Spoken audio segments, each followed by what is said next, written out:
Hi, my name is Kuich and I'm a Health and Wellbeing Officer at North Richmond Community Health. This is a 3-part video in which myself and a few friends are going to talk about vaping and the effects that it has, and also we'll have a counsellor from the Cancer Quit line in Victoria to help lead the discussion. So please enjoy this video where we'll go into the marketing industry, and we'll also go behind the sudden surge in vaping in young people. And we'll also talk about personal reasons for young people vaping.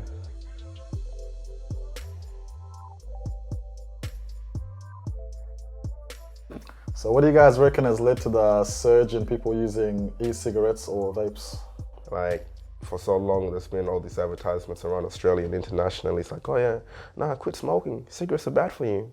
Blah, blah, blah. You know, all of that. Yeah. And so companies were like, oh, hey, you know, we have this alternative. You know, e-cigarettes that they smell good. You can flavor them. They taste good. You know, they taste good. Yeah. And you can add nicotine in them as well. Yeah.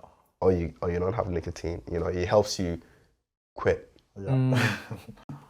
Yeah, I literally think that it's like been advertised so much as like a thing to like alternative to cigarettes, and people think of it as safer. Yeah. And that's why it was like introduced to the market as that. And now they like pivoted their audience from like old men and like older people who wanted to like quit to like younger people with all the flashy colors and all the literally I saw one called Tutti Frutti. Like who the hell needs like a Tutti Frutti thing to like quit? Yeah. I feel like that's a very different sort of mindset, and it's very clearly like targeting children, and impressionable children with things like that, where they want to collect more of those and they want to like engage in that sort of stuff.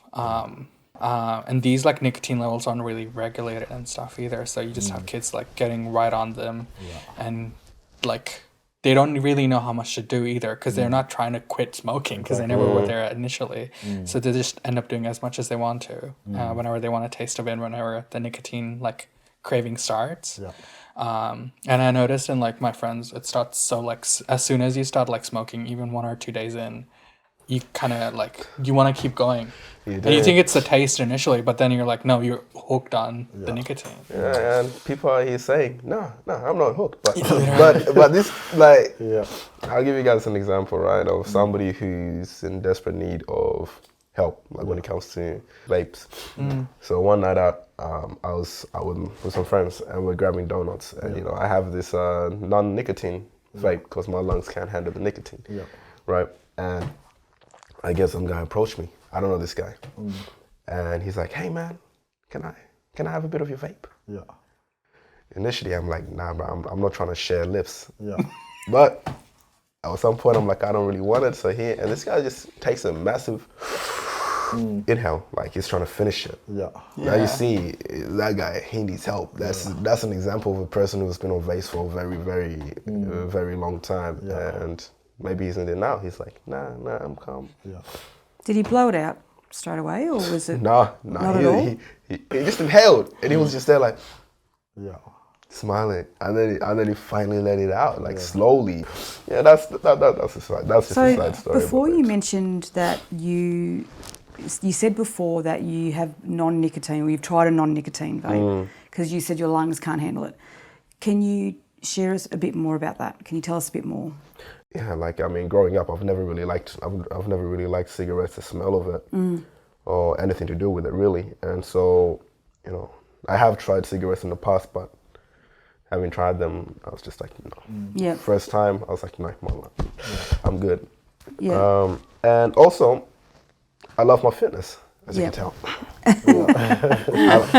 I love my fitness, so, you know, like, I always try and do, if I'm ever going to do something, I always try and make sure that it's something that's not going to affect my, you know, the things that I need most when exercising, and That's really great. Like, you've been able to really notice that and identify what's important to you based on your fitness. When you said though that it affected your lungs, and you could tell the difference between a nicotine vape and a non-nicotine vape, So what was happening, do you feel, in your lungs when you were having the nicotine vape?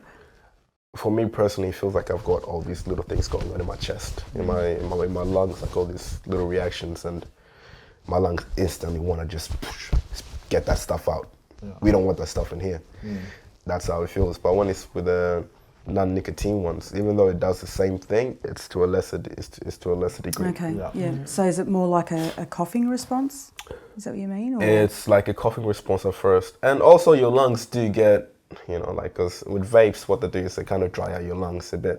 So either way, regardless of whether you're taking the nicotine or non-nicotine, your lungs are going to feel that way. And they're going to feel much more tighter after you start taking them. And, you know, when you go for runs, you're gonna be midway. I used to be able to do this so easily. What's happening now? But now, you know. Yeah, so you can tell the difference, which is really, really good for you because you know that now.